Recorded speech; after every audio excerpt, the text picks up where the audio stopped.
महाराष्ट्र में कब होंगे विधानसभा चुनाव, जानिए क्या है आयोग की तैयारी। केंद्रीय चुनाव आयोग की तरफ से हरियाणा और जम्मू कश्मीर के चुनाव घोषित किए जाने के बाद संभावना है कि महाराष्ट्र चुनाव अब झारखंड के साथ हो सकते हैं। आयोग द्वारा महाराष्ट्र में नवंबर महीने में चुनाव कराए जाने की उम्मीद है, जानिए आयोग कब ऐलान कर सकता है। आपको बताते चले, केंद्रीय चुनाव आयोग ईसीआई 4 अक्टूबर को जम्मू कश्मीर और हरियाणा चुनाव के नतीजों के बाद महाराष्ट्र में विधानसभा चुनाव की घोषणा करेगा। संभावना है कि झारखंड चुनाव के साथ ही महाराष्ट्र चुनाव कराए जा सकते हैं। सूत्रों ने बताया है कि महाराष्ट्र और झारखंड में चुनाव नवंबर में हो सकते हैं। मौजूदा महाराष्ट्र विधानसभा का कार्यकाल 26 नवंबर को समाप्त होने से पहले ही संपन्न हो जाएंगे। आयोग ने जम्मू कश्मीर और हरियाणा के चुनाव घोषित करने के मौके पर महाराष्ट्र में बारिश और त्योहारी सीजन होने का उल्लेख किया है।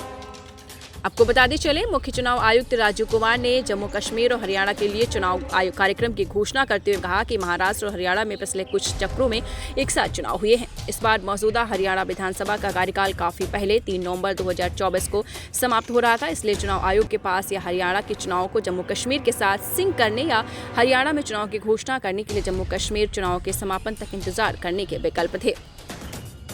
जम्मू कश्मीर के चुनाव सुप्रीम कोर्ट द्वारा निर्धारित 30 सितंबर की समय सीमा के भीतर पूरे होने थे और चुनाव प्रक्रिया 20 अगस्त को शुरू हो सकती थी। चूंकि अमरनाथ यात्रा एक दिन पहले खत्म हो जाएगी, चुनाव आयोग के पास जम्मू कश्मीर चुनाव के बाद हरियाणा चुनाव कराने के लिए कोई अच्छा समय नहीं था।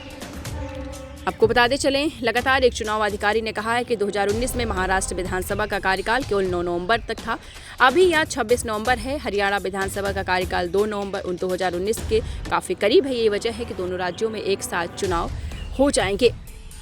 हरियाणा और जम्मू कश्मीर में 6 अक्टूबर को चुनाव की प्रक्रिया पूरी हो जाएगी। झारखंड विधानसभा का कार्यकाल 5 जनवरी 2025 को समाप्त हो रहा है, इसलिए चुनाव आयोग के सूत्रों ने संकेत दिया है कि रसद और व्यय के मामले में झारखंड चुनाव को आगे लाना और उन्हें महाराष्ट्र में होने वाली प्रक्रिया के साथ जोड़ना समझ में आता है। अधिकारी ने कहा है कि चूंकि दिल्ली विधानसभा चुनाव अगले साल फरवरी में होने हैं, इसलिए चुनाव आयोग झारखंड में वार चुनाव कराने के लिए इच्छुक है। तो आपको बताते चलें, महाराष्ट्र में विधानसभा चुनाव कब होंगे, पूरी आयोग की तैयारी मैंने आपको बताई है। केंद्रीय चुनाव आयोग की तरफ से हरियाणा और जम्मू कश्मीर के चुनाव घोषित किए जाने के बाद संभावना है कि महाराष्ट्र चुनाव झारखंड के साथ हो सकते हैं। आयोग द्वारा नवंबर महीने में चुनाव कराए जाने की उम्मीद है। तो आपको बताते चलें, बिल्कुल चुनाव का बिगुल बज चुका है और जितने भी लोग हैं सब अपनी खींचतान में जुटे हुए हैं। पढ़ते रहिए fight against criminal daily newspaper.